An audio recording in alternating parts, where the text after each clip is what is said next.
Each twist of the mop sent sharp pain through my lower back, while I tried to ignore the persistent ache that had settled deep in my abdomen. The fluorescent lights of Meridian Securities buzzed overhead, casting harsh shadows across the polished marble floors of the 52nd floor. The scent of industrial cleaning solution burned my nostrils, mixing with the lingering aroma of expensive coffee and leather from the executive conference rooms I wasn't allowed to enter during business hours. I had been working here for 8 months now, ever since I desperately needed employment that wouldn't ask too many questions about my past. The night cleaning shift at one of Chicago's most prestigious cybersecurity firms paid well enough to cover my tiny studio apartment and the growing medical bills I couldn't afford to think about. My supervisor, Mrs. Chen, appreciated that I showed up on time and didn't steal anything, which was apparently more than she could say for most of her other employees. The weight in my belly had become impossible to ignore, though I'd managed to hide it beneath loose-fitting uniforms and strategic positioning behind cleaning carts. At 5 months along, I was running out of time before my condition became obvious to everyone around me. The baby's father didn't know, couldn't know, and I intended to keep it that way. Jake Morrison had been my partner in every sense of the word, brilliant, charming, and completely devoted to his work.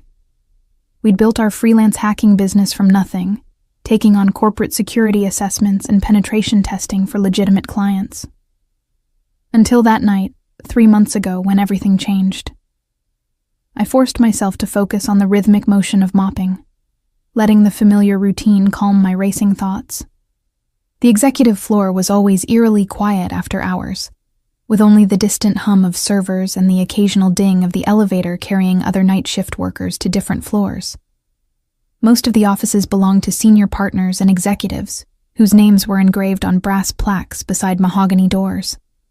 I wasn't supposed to clean inside those offices, just the common areas, hallways, and conference rooms. My phone buzzed in my pocket, and I pulled it out with cleaning solution damp fingers. A text from my neighbor, Mrs. Rodriguez, who watched me come and go at odd hours with motherly concern. "Mija, you look tired. Come by for soup tomorrow." The kindness of strangers had kept me afloat these past months, since I couldn't risk contacting anyone from my old life. The elevator chimed behind me, and I glanced at my watch. 10:45 p.m. Most of the night security team was on their rounds, and the other cleaning crew worked the lower floors. I rarely saw anyone up here, except for the occasional workaholic executive who'd forgotten something important. Footsteps approached across the marble, the distinct sound of expensive leather shoes that cost more than I made in a month. I kept my head down, focusing on a particularly stubborn scuff mark near the reception desk. The company had a strict policy about staff interactions with executives, essentially. We were meant to be invisible. "Excuse me," a voice said behind me, deep and familiar in a way that made my blood freeze in my veins. I couldn't breathe.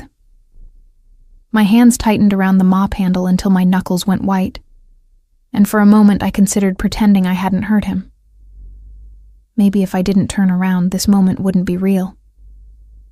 Maybe I could finish this shift, go home to my tiny apartment, and continue living the quiet, anonymous life I'd built. Jessica, the sound of my real name, spoken in that voice I'd tried so hard to forget, shattered any hope of remaining unnoticed. Slowly, as if moving through thick honey, I turned to face the man I'd been hiding from for 3 months. Julian Cross stood 15 feet away, dressed in a charcoal gray suit that probably cost more than my annual salary. His dark hair was shorter than I remembered, styled with the kind of precision that spoke of expensive barbers and unlimited resources. The harsh lobby lighting carved sharp angles across his face, emphasizing the aristocratic cheekbones and strong jaw that had once made me forget every rational thought in my head. But it was his eyes that nearly brought me to my knees. Those same ice-blue eyes that had looked at me with love, with passion, with promises of forever. Now they studied me with the cold calculation of a predator assessing wounded prey. "Hello, Jessica," he said quietly, his voice carrying easily across the empty space between us. You're a difficult woman to find. I tried to speak, but my throat had closed completely. My heart hammered so violently, I was certain he could hear it echoing off the marble walls. This couldn't be happening. I'd been so careful, so thorough in covering my tracks.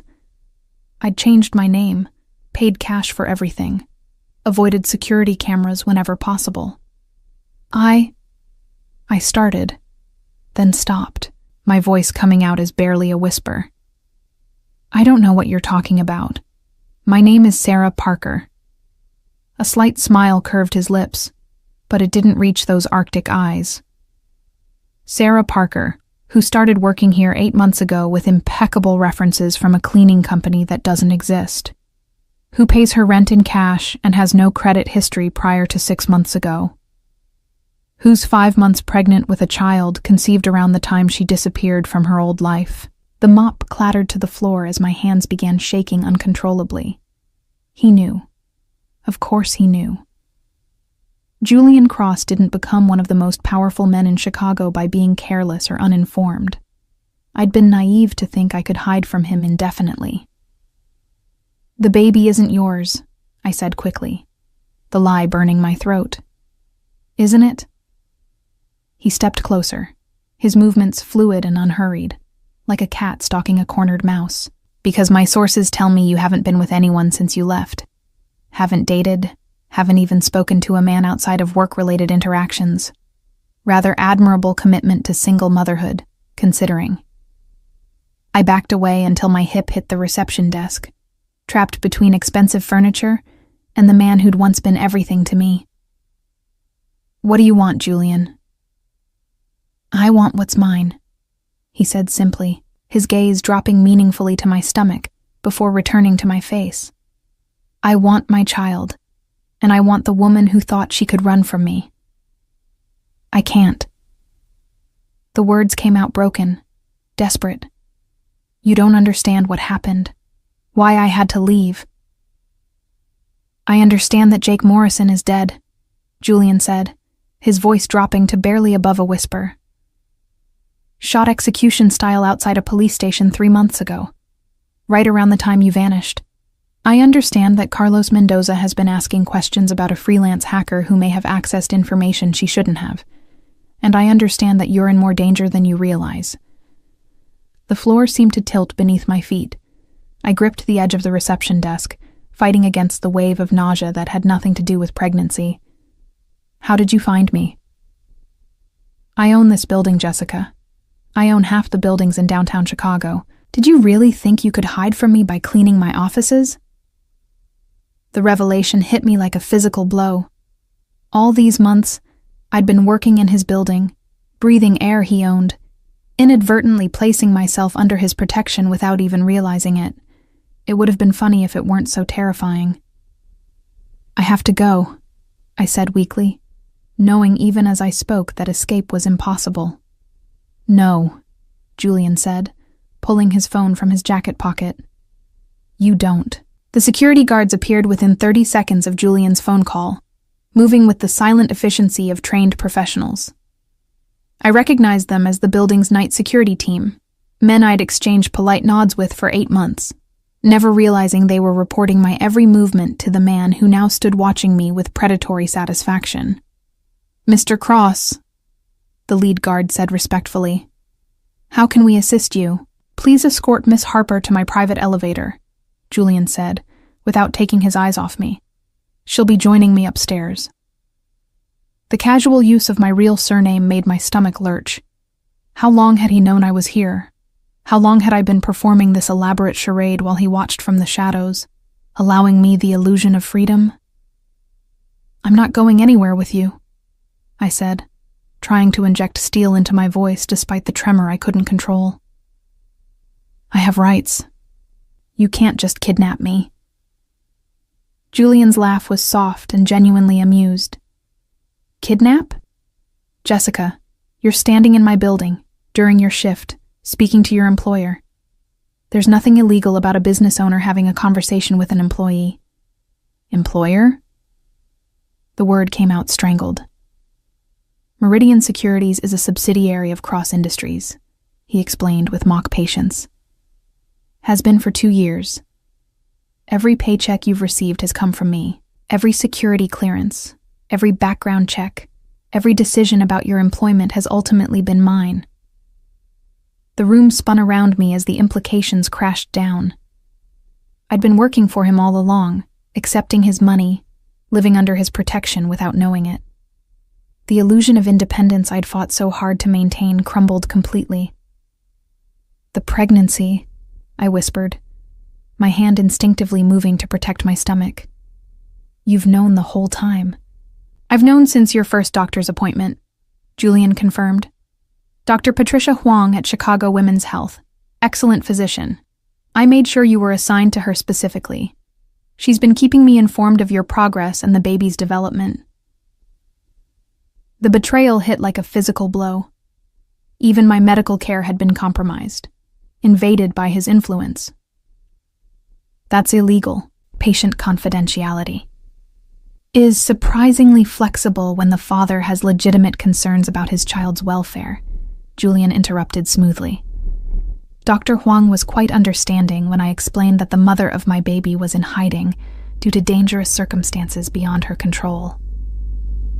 I felt like I was drowning, struggling for air in a situation that grew more impossible by the minute. You told her you were the father? I am the father, Jessica. Running away doesn't change biology. The security guards flanked me now, not touching but making it clear that resistance would be futile. I looked around desperately, searching for an escape route that didn't exist.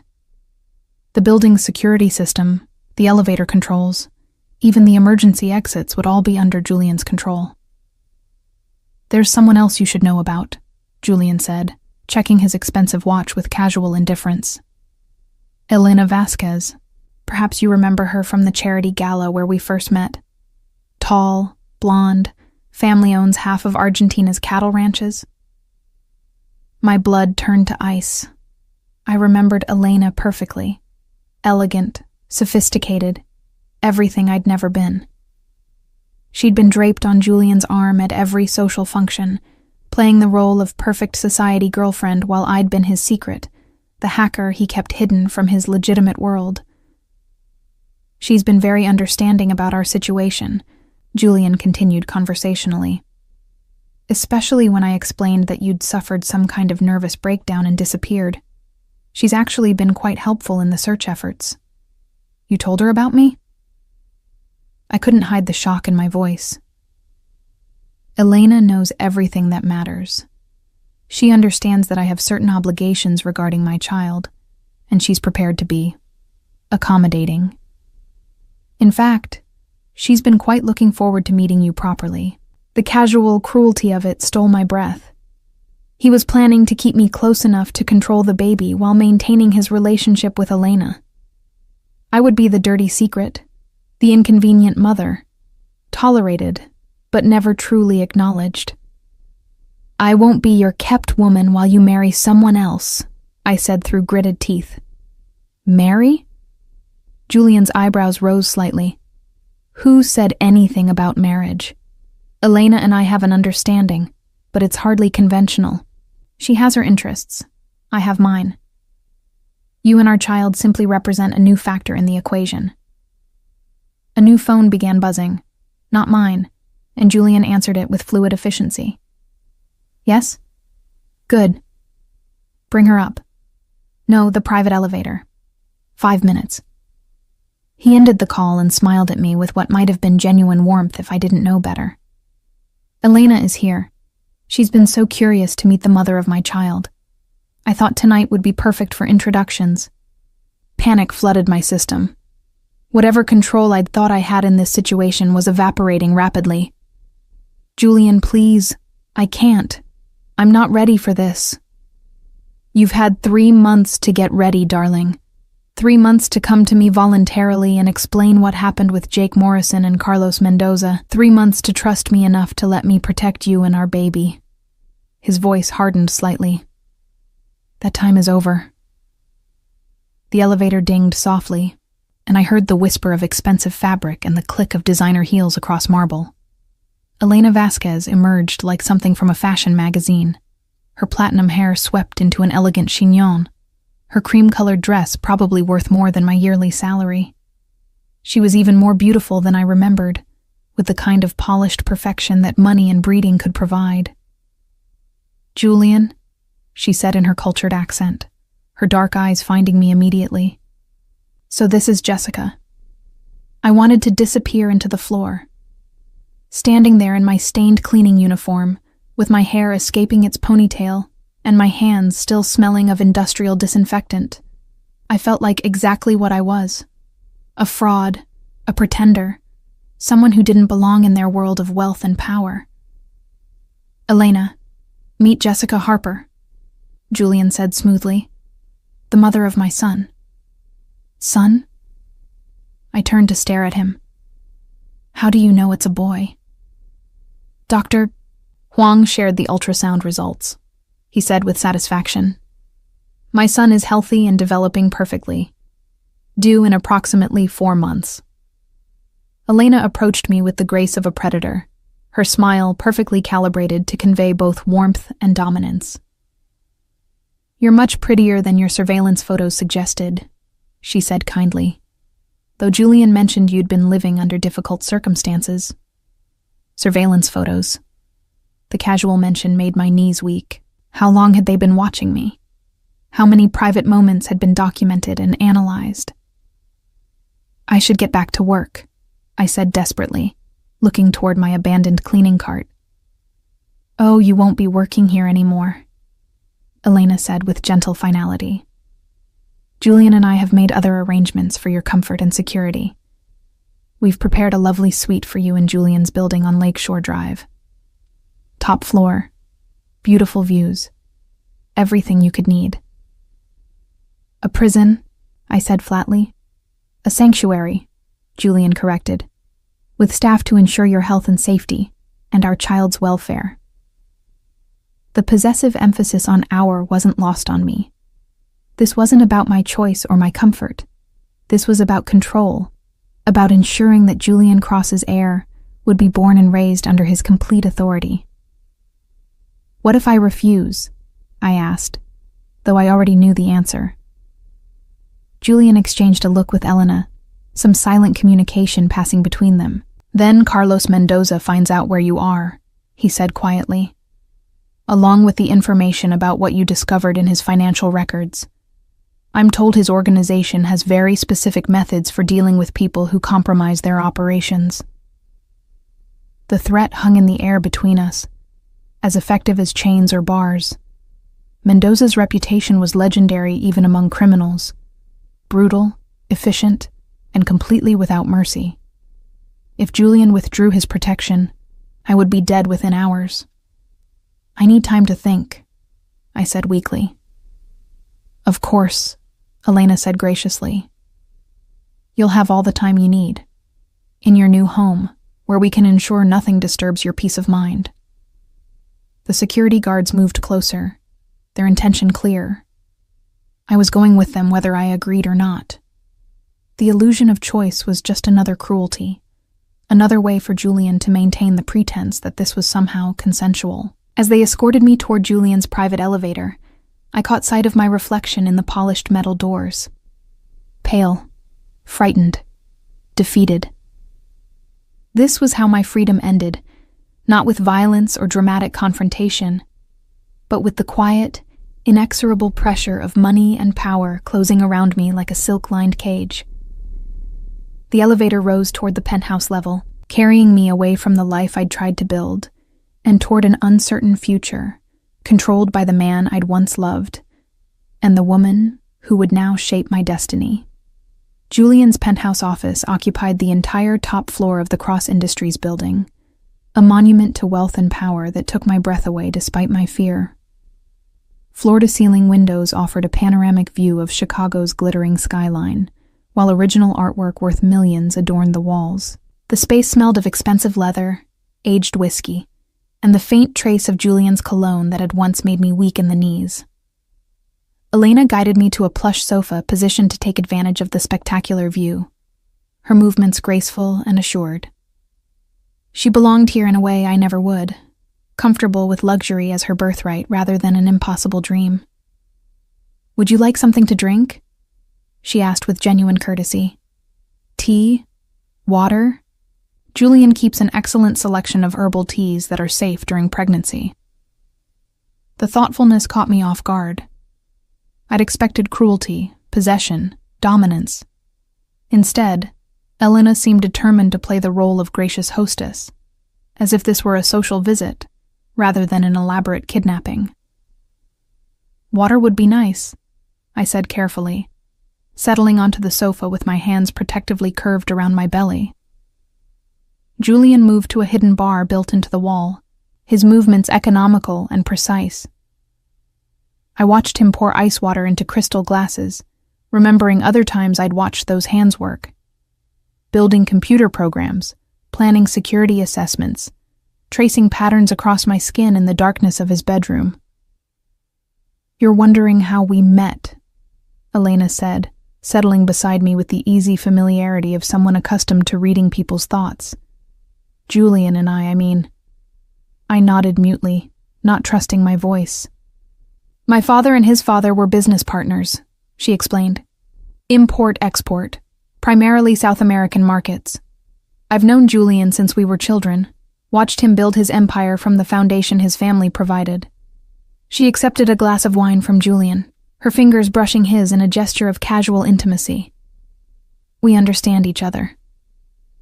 "Understanding is everything in relationships," Julian said, settling into the chair across from us. "Shared goals, compatible expectations, mutual benefit." Elena appreciates the practical aspects of partnership. The coded language wasn't lost on me. They were telling me this was a business arrangement, not a love match. But that knowledge didn't make my situation any less trapped. "Tell me about Jake Morrison," Elena said suddenly, her tone shifting to something sharper. "Julian mentioned he was your business partner?" The name hit like a physical blow, bringing back memories I'd tried desperately to suppress.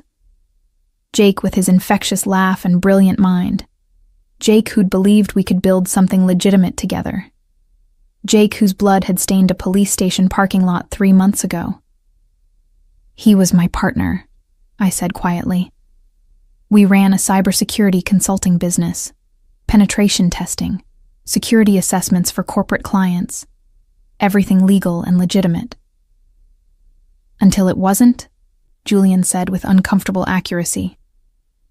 I closed my eyes, remembering that night in perfect, horrible detail.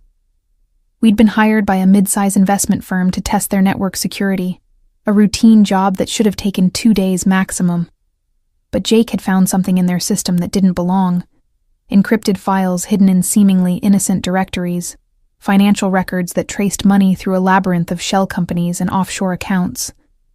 "We thought we'd stumbled onto corporate fraud," I continued, my voice barely above a whisper. "Embezzlement, maybe tax evasion. Jake wanted to report it to the authorities, thought we had a moral obligation." "But you didn't want to get involved," Elena prompted gently. "I was scared. The amounts were too large, the patterns too sophisticated. This wasn't some mid-level executive skimming funds. This was a professional money laundering operation." I looked up at Julian, seeing my own memories reflected in his ice-blue eyes.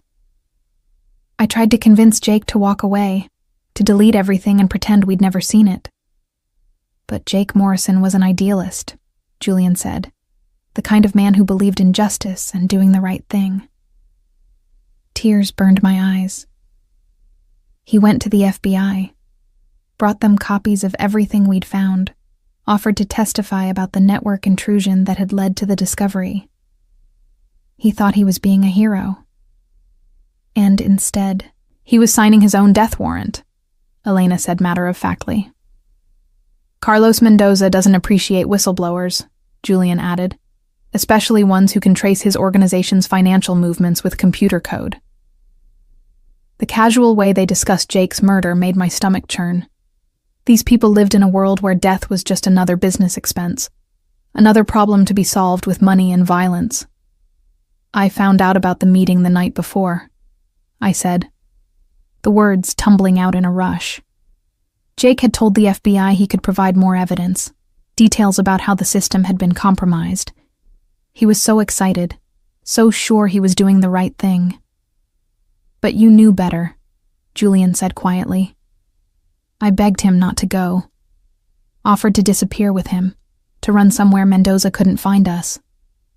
But Jake said running would prove our guilt, make us look like accomplices instead of witnesses. I wiped my eyes with the back of my hand, tasting salt and regret. He kissed me goodbye and promised he'd be home for dinner. Elena reached out and touched my hand, her skin warm and soft. I'm sorry, she said, and for a moment her sympathy seemed genuine. Losing someone you love is never easy. The next morning I saw the news report. I continued. Body found in police station parking lot, single gunshot to the head, no witnesses. I knew they'd come for me next, so I ran. And discovered you were pregnant 2 weeks later, Julian said. I stared at him in shock. How could you possibly know that? Because you withdrew $500 cash the day after visiting a clinic in Detroit, he said calmly. The same day you threw away a positive pregnancy test in a gas station bathroom outside Toledo. My people have been tracking your movement since the day Jake Morrison died. The violation was breathtaking. Every moment of privacy, every decision I'd thought was mine alone, had been observed and catalogued. You've been following me for 3 months? Protecting you, Julian corrected. Do you think it's a coincidence that Mendoza's people haven't found you? That you've been able to live quietly and safely, while one of the most dangerous men in Chicago actively hunted for Jake Morrison's partner? The implication slowly sank in. You've been keeping them away from me. I've been ensuring my child's safety, he said, and the safety of the woman carrying him. Elena squeezed my hand gently. Julian takes his responsibilities very seriously. Family is everything to him, even when family relationships are complicated. What do you want from me? I asked, looking between them desperately. What kind of arrangement are you proposing? Julian leaned forward, his expression becoming businesslike. I want my son raised in safety and luxury. I want him to have every advantage my name and resources can provide. I want him to be legitimate in every way that matters. And in exchange? You'll be comfortable, well cared for, protected from any threats, including Carlos Mendoza. He paused meaningfully. Your medical expenses will be covered, along with anything else you or the baby might need. As your mistress, I said flatly. As the mother of my child, Elena corrected smoothly, with all the respect and consideration that position deserves. I looked around the luxurious office, weighing my options. I could try to run again, but Julian had already proved that escape was impossible. I could refuse their offer, but that would likely mean death at Mendoza's hands. Or I could accept this gilded cage, trade my freedom for safety and security. I want guarantees, I said finally. Legal protections for myself and the baby.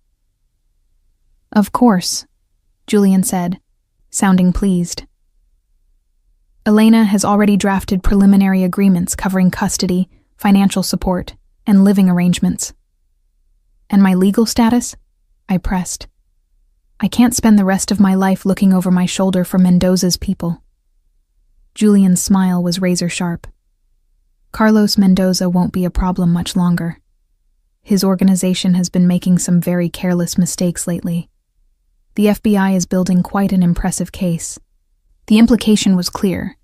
Julian intended to eliminate the threat permanently, using the very law enforcement contacts that had failed to protect Jake. It should have terrified me, but instead I felt a vicious satisfaction. Mendoza deserved to pay for what he'd done. When? I asked. Soon, Elena said. Julian's methods are always thorough, but they take time to implement properly. I closed my eyes, feeling the baby move restlessly inside me, as if sensing the tension in the room. This wasn't love or romance or any of the things I'd once dreamed of. This was a business transaction, coldly negotiated between people who wielded power like weapons. But it was also survival. For me and for my child. "I'll need my own space," I said finally. "Privacy when I want it." "You'll have an entire floor," Julian assured me. "Decorated however you like, staffed according to your preferences. And after the baby is born?" "We'll reassess," Elena said diplomatically. "Much will depend on how well our arrangement works for everyone involved." The non-answer told me everything I needed to know. Once Julian had his son, my bargaining power would disappear completely. But for now, for these precious months remaining in my pregnancy, I still had something he wanted badly enough to negotiate. "I accept," I said quietly, sealing my fate with 2 simple words. Julian's smile was triumphant, but Elena's expression remained carefully neutral. She understood better than anyone that this was just the beginning, not the end, of a very complicated arrangement.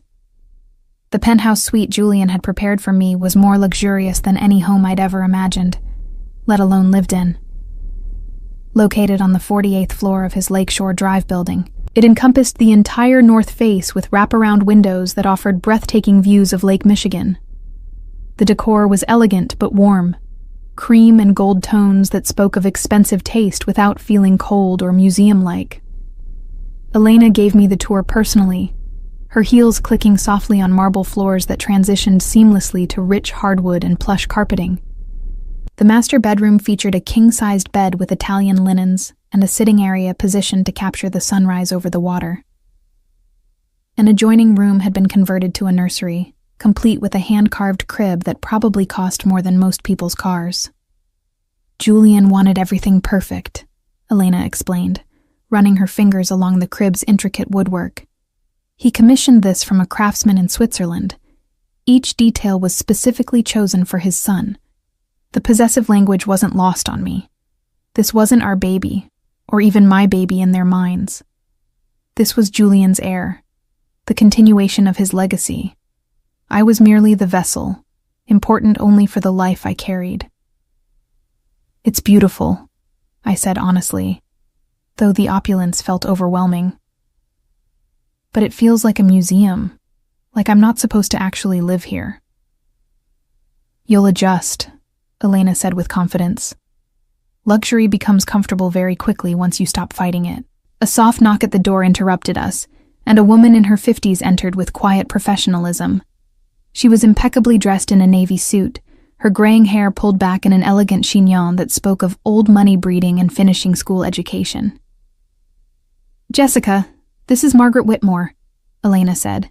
"She'll be managing your household staff and ensuring you have everything you need." Margaret approached with a warm smile that reached her eyes. "Miss Harper, it's such a pleasure to meet you. I've overseen many households over the years, and I want you to know that your comfort and privacy are my absolute priorities." "Thank you," I said uncertainly, not sure how to interact with someone whose job was apparently managing my life. "I've taken the liberty of scheduling some appointments for you," Margaret continued, consulting a leather-bound notebook. "Dr. Huang would like to see you tomorrow for a comprehensive checkup, and there's a personal shopper coming Thursday to help update your wardrobe for the remainder of your pregnancy." The efficiency was startling.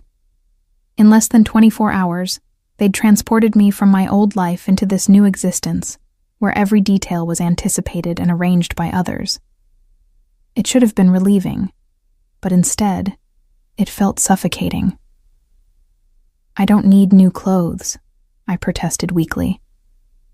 "Julian disagrees," Elena said smoothly.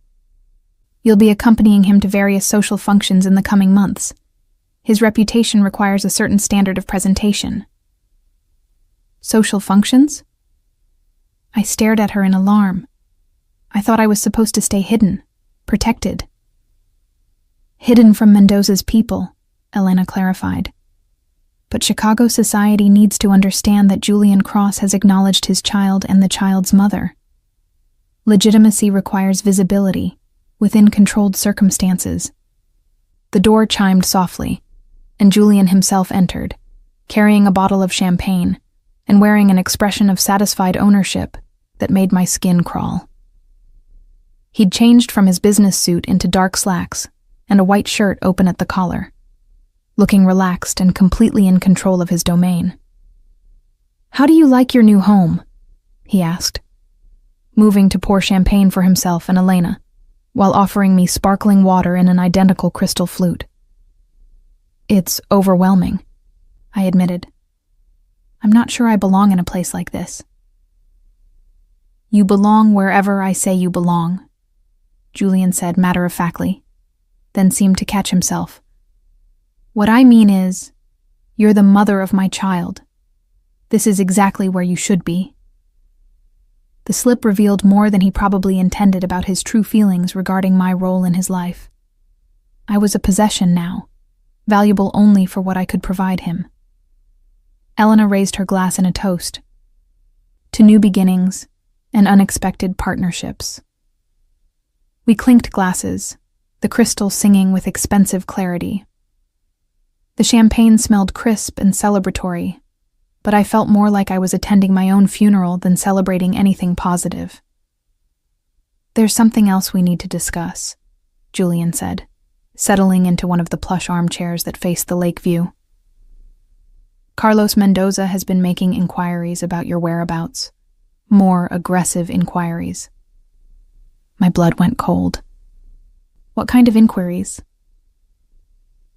"He's offered a substantial reward for information about Jake Morrison's partner," Elena explained. $500,000 to anyone who can lead him to the person who accessed his financial records.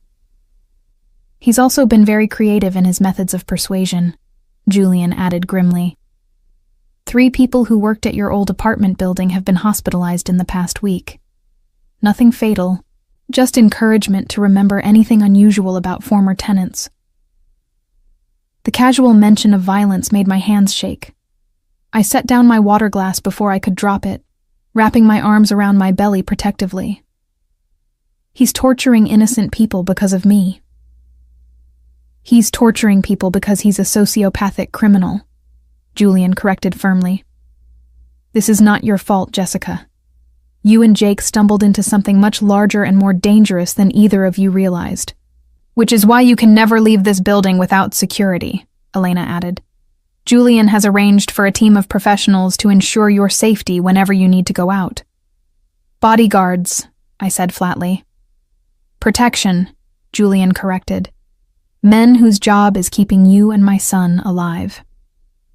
The weight of my new reality settled around me like chains. I would be safe, comfortable, well cared for, and completely under Julian's control for the foreseeable future. Every movement monitored, every decision filtered through his security protocols. "What about after the baby is born?" I asked, needing to understand the long-term implications. "Will I be able to have any kind of normal life?" Elena and Julian exchanged a look that spoke of previous conversations I hadn't been part of. "That depends on several factors," Elena said diplomatically. "How well you adapt to your new circumstances, how the security situation evolves, how effectively we can neutralize the threat Mendoza represents. And how good a mother you prove to be," Julian added quietly. The threat was subtle, but unmistakable. My future, my freedom, even my relationship with my own child would depend on Julian's assessment of my performance in the role he'd assigned me. Margaret cleared her throat delicately. "If I may, Miss Harper, dinner will be served at 7. The chef has prepared a menu specifically designed for optimal prenatal nutrition, and your personal trainer will arrive at 9 tomorrow morning for your first consultation." "Personal trainer?" I looked at Julian in confusion. "Prenatal fitness is crucial for a healthy delivery," he said. "Dr. Huang specifically recommended maintaining appropriate exercise throughout your pregnancy." Every aspect of my life was being managed, controlled, optimized for the production of Julian's heir. I felt like a prize-breeding mare, valuable only for my reproductive capacity. "I need some air," I said suddenly, moving toward the windows that overlooked the lake. "The balcony is through those doors," Elena said kindly. "The view is spectacular at sunset." I stepped outside into the cooling evening air, the wind from the lake carrying the scent of water and the distant sounds of the city below. Chicago spread out beneath me in all directions, millions of lights beginning to twinkle in the gathering darkness. It was beautiful and impressive, and completely removed from the real world where ordinary people struggled with ordinary problems. Julian joined me at the railing, his presence warm and solid beside me. "I know this is difficult," he said quietly, "but I want you to understand something. This isn't just about control or possession. I genuinely want what's best for you and our child. Your definition of best and mine might be very different," I replied without looking at him. "Perhaps. But my definition includes staying alive, which should count for something." He turned to face me, his expression serious. "Mendoza isn't going to give up. He can't afford to let someone who knows his financial secrets remain free. The only way you're safe is under my protection." I wanted to argue, to insist I could find another way. But the memory of Jake's blood on asphalt was too fresh. Mendoza had killed the man I loved without hesitation or mercy. He would do the same to me without a second thought. "For how long?" I asked. "How long do I have to live like this?" Julian's smile was grim and predatory. "Until Carlos Mendoza is no longer a problem. And I promise you, Jessica, that day is coming very soon." The wind picked up, carrying the promise of storm clouds gathering over the lake. I shivered and went back inside, leaving Julian on the balcony with his schemes and his certainty that money and power could solve any problem. Behind me, I heard him making a phone call, his voice too low for me to make out words, but the tone unmistakably that of a man giving orders that would change lives forever. 3 weeks into my new life, I finally understood the true scope of Julian's empire. It wasn't just the buildings, the businesses, or the bank accounts. It was the intricate web of relationships and obligations that extended throughout Chicago and beyond. Every favor owed, every secret kept, every alliance forged had been carefully cultivated to serve his interests. I learned this during my first social appearance at a charity gala benefiting children's hospitals. Elena had spent hours preparing me, from the custom-designed maternity gown that cost more than I used to make in 6 months, to the subtle makeup that enhanced my features without appearing overdone. Diamond earrings borrowed from Julian's collection caught the light as I moved, and a matching bracelet circled my wrist like an elegant shackle. "Remember," Elena had coached me in the car, "you're not Jessica Harper, the frightened cleaning woman. You're Jessica Cross, mother of Julian's child, deserving of respect and deference. Carry yourself accordingly." The name change had been her suggestion, a way to simplify the social dynamics. Let people assume we were married or engaged. The truth was too complicated for polite society to process comfortably. The ballroom at the Palmer House was magnificent, crystal chandeliers casting warm light over hundreds of Chicago's elite. I recognized faces from newspaper society pages and business journals, men and women whose decisions shaped the city's economy and culture. And every single one of them seemed to know exactly who I was. Julian, a distinguished man in his 60s, approached us with a warm smile. "You must introduce me to this lovely lady. Senator Morrison, I'd like you to meet Jessica," Julian said smoothly, his hand resting possessively on the small of my back. "Jessica, Senator Morrison chairs the Appropriations Committee." My blood froze at the surname. "Morrison? No relation to that poor young man who was killed a few months ago," the senator said with practiced sympathy. "Terrible business, that. I understand the FBI is still investigating. Julian's fingers pressed gently against my spine, a subtle reminder to maintain composure. Yes, very tragic, I managed. As the evening progressed, I began to understand the careful choreography of Julian's world. Every introduction was strategic. Every conversation served multiple purposes. Business deals were negotiated over champagne and hors d'oeuvres, political alliances strengthened through seemingly casual social interaction. The Martinelli account, I overheard Julian discussing with a well-dressed woman near the bar. I think we can accommodate their needs through our subsidiary arrangements. Martinelli. The name sparked a memory from my months researching Mendoza's financial network. Martinelli Holdings had been one of the shell companies used to move money through legitimate businesses. Later, during a quiet moment when Elena was networking across the room, I confronted Julian about what I'd heard. "You're doing business with Mendoza's people," I said quietly, trying to keep my voice level. Julian's smile was sharp and satisfied. "I'm doing business with former associates of Mendoza's organization. Many of them are finding it prudent to distance themselves from Carlos and align with more stable partners. You're stealing his empire. I'm providing better opportunities for people who were previously constrained by loyalty to a dead man." "Dead man?" I stared at him in shock. Julian's expression didn't change, but something cold and final flickered in his eyes. "Carlos Mendoza was found in his home this morning. Apparent heart attack. Though I'm told the stress of recent FBI investigations may have been a contributing factor." The ballroom continued spinning around us, laughter and conversation flowing like champagne, but I felt like I was drowning. "You killed him." I provided information to law enforcement that allowed them to build an airtight case against his organization, Julian corrected calmly. What happened after that was simply the natural consequence of a life lived in violation of basic human decency. You're talking about murder like it's a business transaction.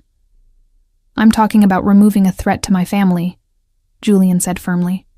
"Mendoza would have hunted you until the day he died. Now he's dead, and you're safe. Our son is safe. That's all that matters to me."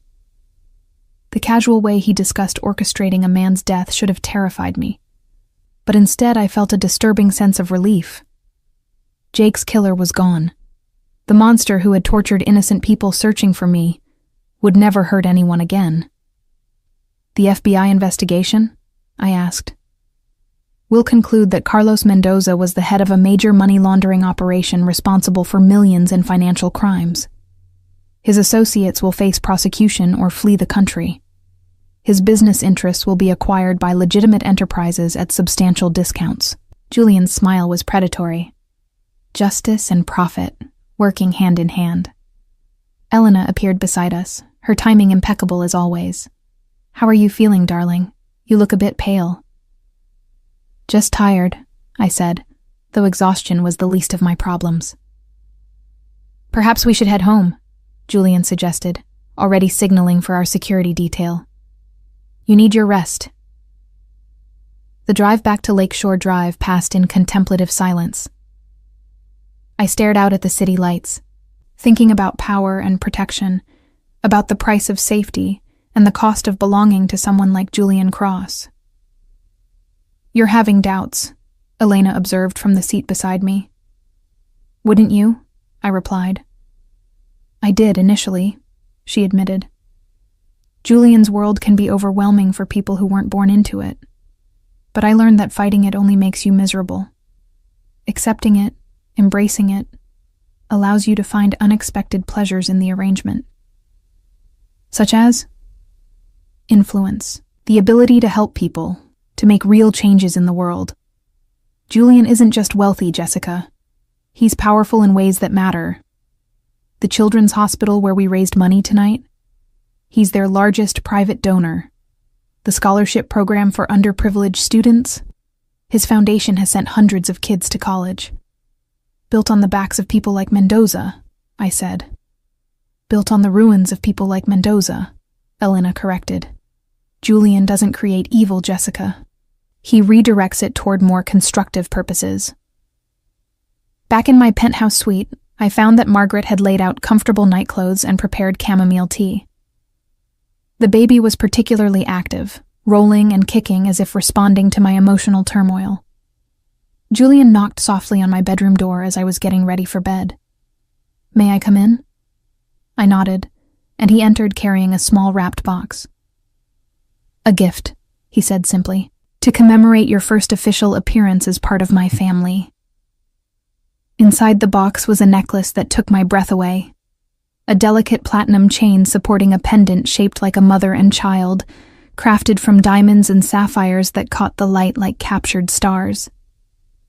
"It's beautiful," I whispered, genuinely moved despite everything.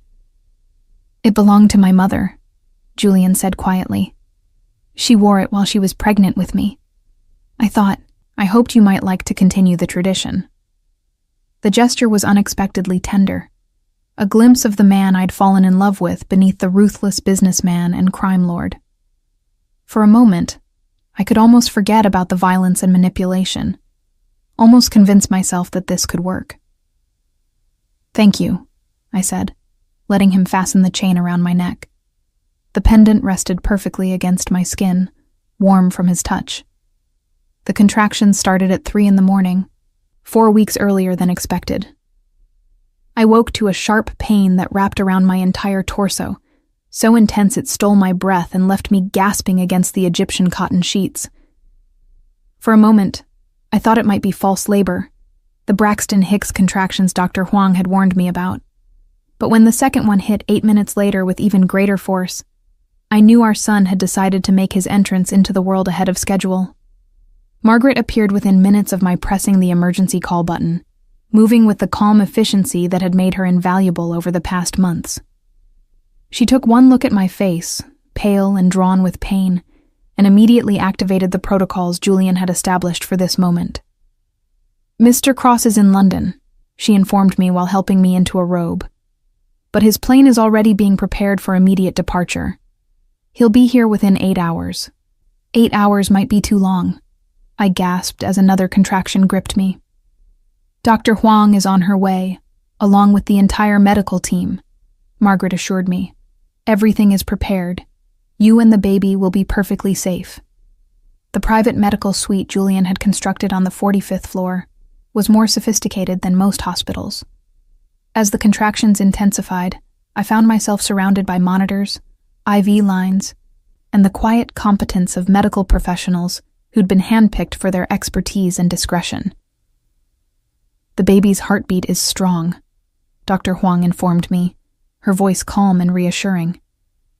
"But he's definitely eager to meet his parents. This labor is progressing very quickly."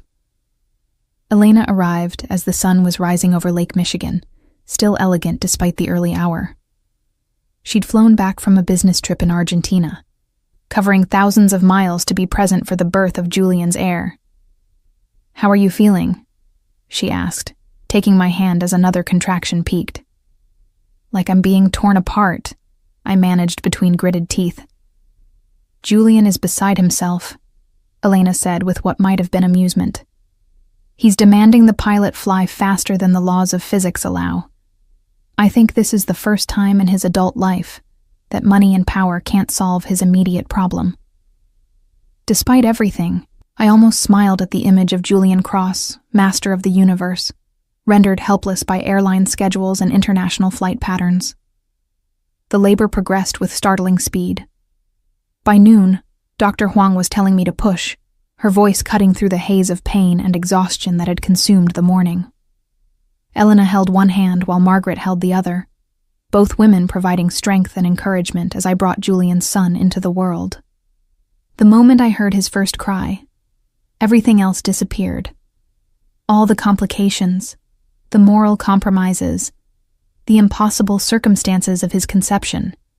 None of it mattered compared to the perfect, furious little human being placed on my chest. He was beautiful, with dark hair like his father's, and tiny fists that gripped my finger with surprising strength. "He's perfect," Dr. Huang announced. 6 pounds, 4 ounces, small but healthy. I was crying, overwhelmed by a love so fierce it felt like drowning. This was my son, my child, the best thing I'd ever done in my life. Whatever happened next, whatever Julian demanded or Elena orchestrated, nothing could change the fundamental truth that this baby was mine. Julian arrived 2 hours later, still wearing his London business suit, and looking like he'd aged years during the flight. He burst into the medical suite with barely controlled panic, scanning the monitors and medical equipment as if checking for threats. "Is he all right?" Julian demanded, approaching my bed with careful steps. "Are you all right?" "We're both fine," I said softly, adjusting the blanket so he could see his son's face. "He's perfect." Julian stopped breathing for a moment, staring down at the tiny person who carried his genes and his future. When he finally reached out to touch the baby's cheek with one finger, his hand was trembling. "He looks like you," Julian whispered, his voice thick with emotion I'd never heard from him before. "He has your chin," I replied, "and your stubborn expression." For several minutes, we existed in a bubble of shared wonder, 2 people who'd created life together, despite all the complications between us. Julian sat carefully on the edge of the bed, and I placed our son in his arms for the first time. "Hello, little one," Julian murmured, his entire demeanor transformed by the weight of new fatherhood. "I'm your daddy. I've been waiting so long to meet you." Elena watched from the doorway, her expression unreadable. I caught her eye and saw something there. Not jealousy exactly, but a recognition that this moment changed everything. This wasn't about business arrangements or practical partnerships anymore. This was about family, blood, the primal bonds that transcended rational planning. "Have you chosen a name?" Elena asked quietly. Julian looked at me, waiting for my answer. We'd discussed several possibilities over the past months, but I'd been waiting to see his face before making the final decision. "Jake," I said firmly. "Jake Julian Cross." Julian's eyes widened in surprise. "After your former partner?" "After the man who died protecting what was right," I corrected. "I want our son to have that kind of courage." For a moment, I thought Julian might object. The name carried too much history, too many uncomfortable reminders of the events that had brought us together. But then, he looked down at the baby in his arms and nodded slowly. "Jake Julian Cross," he repeated, testing the sound. "It's a strong name. A good name." The next few hours passed in a blur of feeding schedules, diaper changes, and visitors bearing expensive gifts. Julian's business associates arrived with flowers and congratulations, each trying to curry favor with the new father. Elena coordinated everything with her usual efficiency, ensuring I had privacy when needed while managing the social obligations Julian's position demanded. But it was during a quiet moment late that evening, when the visitors had gone and Elena had retired to her own suite, that Julian and I finally had the conversation I'd been dreading. "This changes things," he said quietly, watching our son sleep in the bassinet beside my bed. "What do you mean?" I asked, though I already knew. "I mean that I will never let anything happen to him. Or to you." Julian's voice carried a finality that made my blood run cold. "Whatever it takes, whatever I have to do, I will protect my family." "Julian." "No, Jessica. Listen to me." He turned to face me fully, his ice blue eyes burning with intensity. "I know you've been thinking about leaving, about taking Jake and trying to build some kind of normal life somewhere else. I know you believe that's what's best for him." My heart hammered against my ribs. He was right. I had been thinking exactly that. "But it's not going to happen," Julian continued relentlessly. "Not now, not ever. Jake is my heir, the future of everything I've built. He belongs here, with me, learning what it means to carry the Cross name." "And what about what I want?" I asked desperately. What you want is for your son to be safe and loved and have every possible advantage in life, Julian said with absolute certainty. I can provide all of that. No one else can. You can't keep us prisoner forever. I'm not keeping you prisoner, Jessica. I'm keeping you protected. There's a difference. Julian stood and moved to the window, gazing out at the city lights that sparkled like fallen stars. Do you know what I did while you were in labor today? I shook my head, afraid to hear the answer. I bought the remaining pieces of Carlos Mendoza's empire. The legitimate businesses, the shell companies, even the properties his family thought were safely hidden in other countries. All of it now belongs to Cross Industries. He turned back to me with a predatory smile. Your son will inherit the combined wealth of both organizations, transformed into something respectable and legal. You're talking about blood money. I'm talking about resources that will ensure Jake Cross never wants for anything. The best schools, the finest opportunities, protection from any threat that might arise. Julian's expression softened slightly. I'm talking about giving our son everything I never had.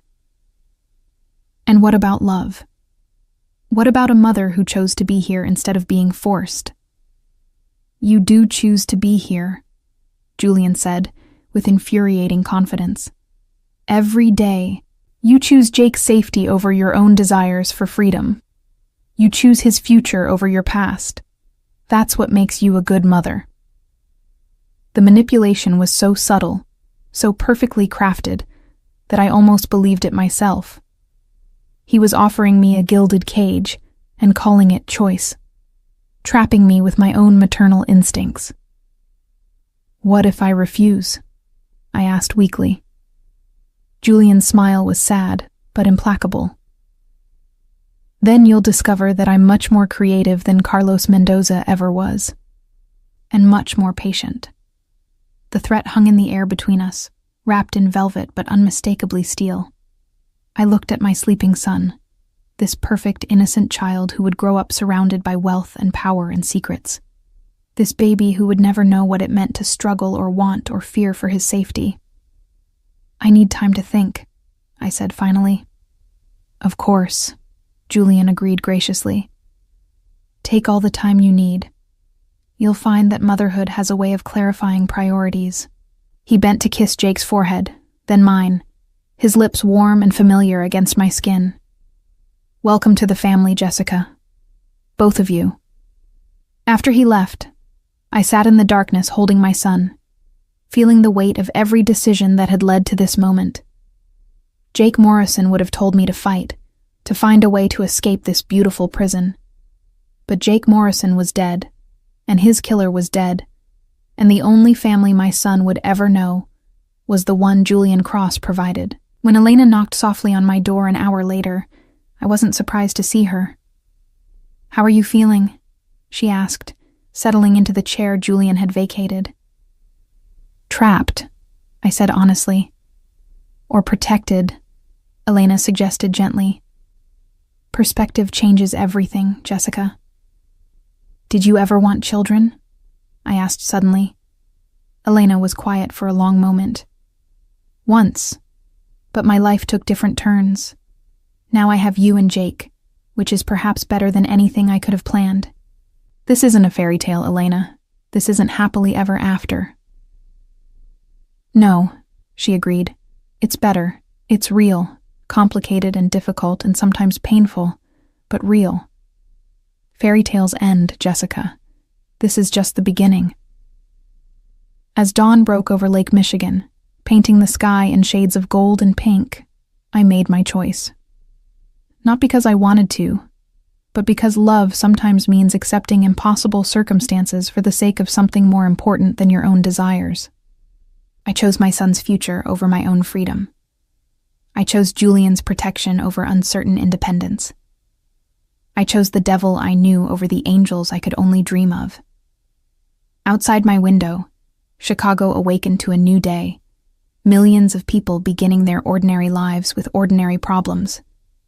But in this tower high above the city, cradling the air to an empire built on shadows and compromise, I began my extraordinary life as Jessica Cross. The woman I had been was gone forever. The woman I was becoming would have to be strong enough for whatever came next.